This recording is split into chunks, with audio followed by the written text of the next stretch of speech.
اللہ اللہ اللہ اللہ اللہ اللہ۔ السلام علیکم ورحمۃ اللہ وبرکاتہ، نحمدہ ونصلی علی رسولہ الکریم، اما بعد۔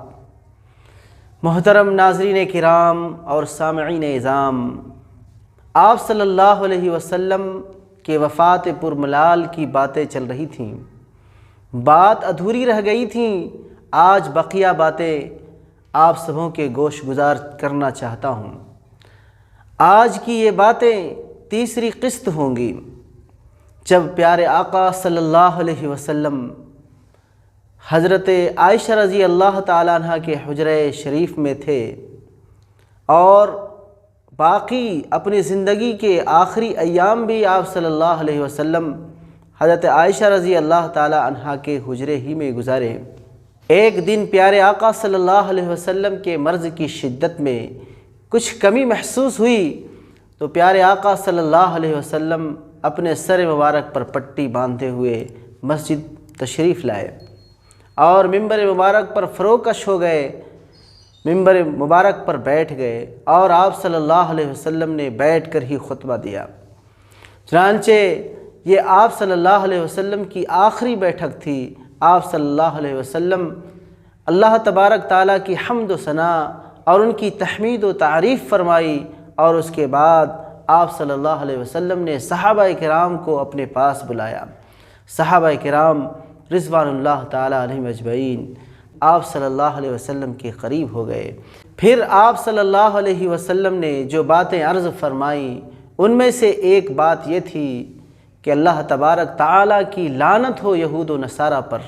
جنہوں نے اپنے انبیاء کرام علیہ السلام کی وفات کے بعد ان کے قبروں کو سجدہ گاہ بنا لیا۔ یہ کہہ کر آپ صلی اللہ علیہ وسلم نے فرمایا کہ تم میری قبر کو سجدہ گاہ نہ بنانا۔ چنانچہ یہود و نصارہ کے اندر یہ باتیں تھیں کہ ان کے کوئی بڑے آدمی صلحاء یا اسی طرح سے انبیاء کرام گزر جاتے تو ان کی قبر کو سجدہ گاہ بنا لیتے تھے اور وہ سجدہ کرتے تھے، ان کے قبروں کو مسجد بنا لیا کرتے تھے۔ تو آپ صلی اللہ علیہ وسلم نے لعنت فرمائی یہود و نصارہ پر، اور پھر یوں فرمایا کہ میرے بعد میری قبر کو تم لوگ سجدہ گاہ نہ بنانا۔ پھر آپ صلی اللہ علیہ وسلم نے اپنے آپ کو قصاص کے لیے پیش کیا، یعنی بدلہ لینے کے لیے پیش کیا کہ ہم نے اگر کسی پر کچھ زیادتی کی ہو، ویسے تو پیارے آقا صلی اللہ علیہ وسلم نے کسی پر کبھی زیادتی نہیں فرمائی، لیکن پھر بھی آپ صلی اللہ علیہ وسلم کے اخلاق کریمہ دیکھیں کہ آپ صلی اللہ علیہ وسلم نے صحابہ کرام رضی اللہ تعالیٰ عنہم اجمعین کے سامنے اپنے آپ کو پیش کیا قصاص کے لیے کہ جو بدلہ لینا چاہے، اگر کسی کا حقوق میں نے تلف کیا ہو وہ حقوق میرے سے لے لے، میں اگر کسی کے پیٹھ پر کوڑا مارا ہوں تو وہ میرے پیٹھ پر کوڑا مار کر کے بدلہ لے لے، اگر میں نے کسی پر کوئی زیادتی کی ہو تو وہ اپنی زیادتی کا بدلہ لے لے، میں نے اگر کسی کی عزت کو اچھالا ہو، کسی کی آبرو ریزی کی ہو تو وہ میری آبرو ان کے سامنے ہے، وہ میرے سے بدلہ لے لے۔ یہ فرما کر آپ صلی اللہ علیہ وسلم ممبر شریف سے نیچے تشریف لائے اور پھر ظہر کی نماز پڑھائی۔ ظہر کی نماز پڑھانے کے بعد پھر آپ صلی اللہ علیہ وسلم دوبارہ ممبر شریف پر فروکش ہوئے، تشریف لے گئے اور پھر پچھلی باتوں کو آپ صلی اللہ علیہ وسلم نے دہرایا۔ چنانچہ ایک صحابی کھڑے ہوئے اور کہنے لگے، پیارے آقا صلی اللہ علیہ وسلم میرے آپ پر 3 درہم باقی ہے، لہٰذا آپ مجھے اس کو ادا کیجئے۔ تو آپ صلی اللہ علیہ وسلم نے حضرت فضل بن عباس رضی اللہ تعالیٰ عنہ کو حکم دیا کہ میرے طرف سے ان کو یہ 3 درہم ادا کر دیے جائیں۔ اس کے بعد پیارے آقا صلی اللہ علیہ وسلم نے انصار صحابہ کرام کے بارے میں فرمایا۔ انصار صحابہ مدینہ کے صحابہ کو کہا جاتا ہے۔ آپ صلی اللہ علیہ وسلم جب ہجرت کر کے مکہ سے مدینہ تشریف لائے تھے تو ان لوگوں نے پیارے آقا صلی اللہ علیہ وسلم کی ہر طرح سے مدد فرمائی، تن من دھن جان دل ہر چیز کو اپنے کو قربان کیا آپ صلی اللہ علیہ وسلم پر۔ تو اس لیے ان صحابہ کرام کو یعنی مدینہ کے صحابہ کرام کو انصار کہا جاتا ہے، اور مکہ سے جو ہجرت کر کے مدینہ تشریف لائے تھے صحابہ کرام، ان کو مہاجرین کہا جاتا ہے۔ الغرض آپ صلی اللہ علیہ وسلم نے مدینہ کے صحابہ یعنی انصار کے بارے میں وصیت فرمائی، ان کے ساتھ اچھا معاملہ کرنا، اچھا برتاؤ کرنا، حسن سلوک کرنا، کیونکہ وہ میرے قلب و جگر ہیں اور ان کے بڑے احسانات ہیں۔ ان کے جو ذمے جو چیزیں تھیں انہوں نے اپنی ذمہ داری پوری ادا کر دی، مگر ان کے حقوق ابھی باقی ہیں، لہٰذا تم ان کے حقوق ادا کرنا، ان کی طرف سے اگر کچھ کمیاں ہوں تو معاف کر دینا، اور ان کی طرف سے اچھائیاں ہو تو انہیں قبول کر لینا۔ لوگ بڑھتے جائیں گے اور لوگ ایمان کے دامن میں آتے جائیں گے اور انصار گھٹتے جائیں گے، یہاں تک کہ وہ لوگ کھانے میں نمک کے جیسے رہ جائیں گے۔ یعنی آپ صلی اللہ علیہ وسلم کے کہنے کا مقصد یہ تھا کہ مسلمان پوری دنیا میں عالم میں پھیل جائیں گے اور انصار کی تعداد بہت تھوڑی رہ جائے گی، کیونکہ مدینہ کے صحابہ کو انصار کہا جاتا تھا۔ تو اگر پورے عالم اسلام کے مسلمانوں کے سامنے ان کا مقابلہ کیا جائے تو وہ اس طرح سے ہوں گے جس طرح سے کھانے میں نمک ڈالا جاتا ہے، اس لہٰذا ان کے جو حقوق ہیں ان کے حقوق کو ادا کرنا۔ پھر آپ صلی اللہ علیہ وسلم نے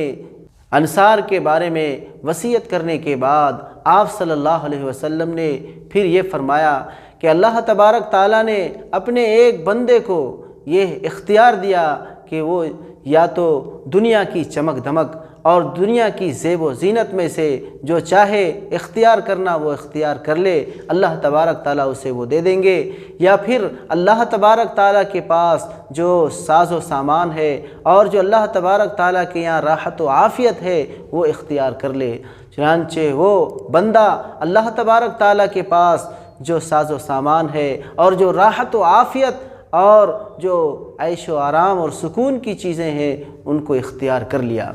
چنانچہ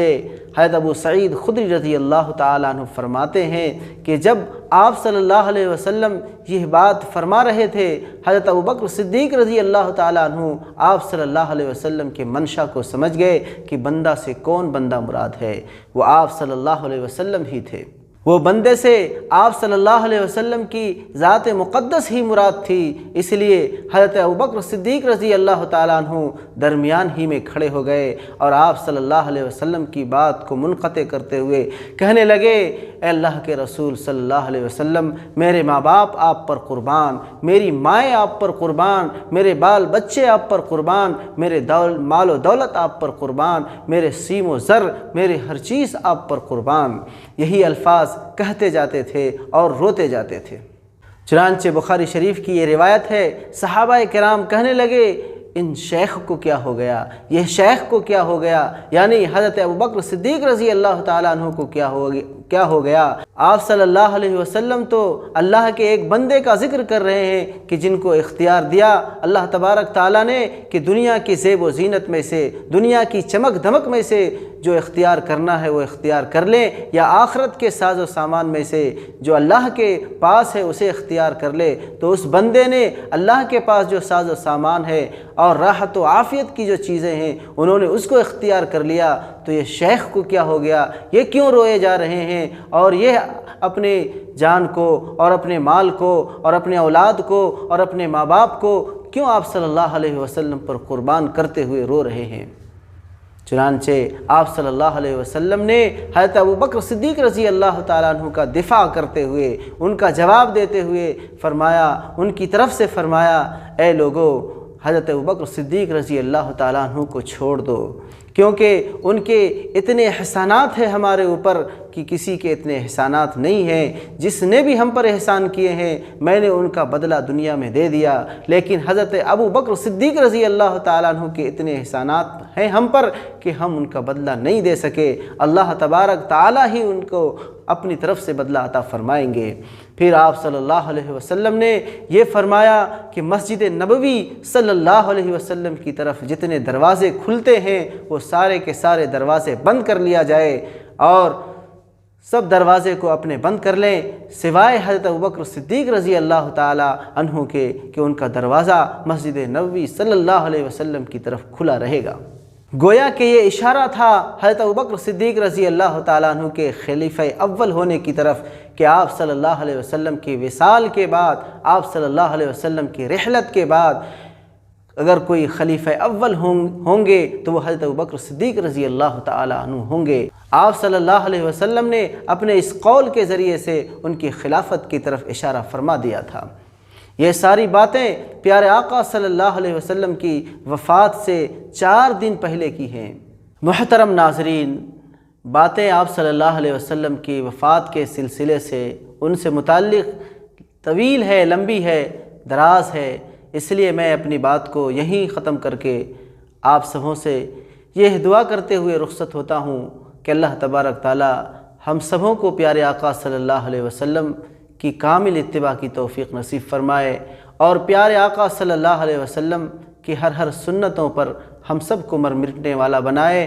اور ہم سبوں کے دلوں میں پیارے آقا صلی اللہ علیہ وسلم کے عشق و محبت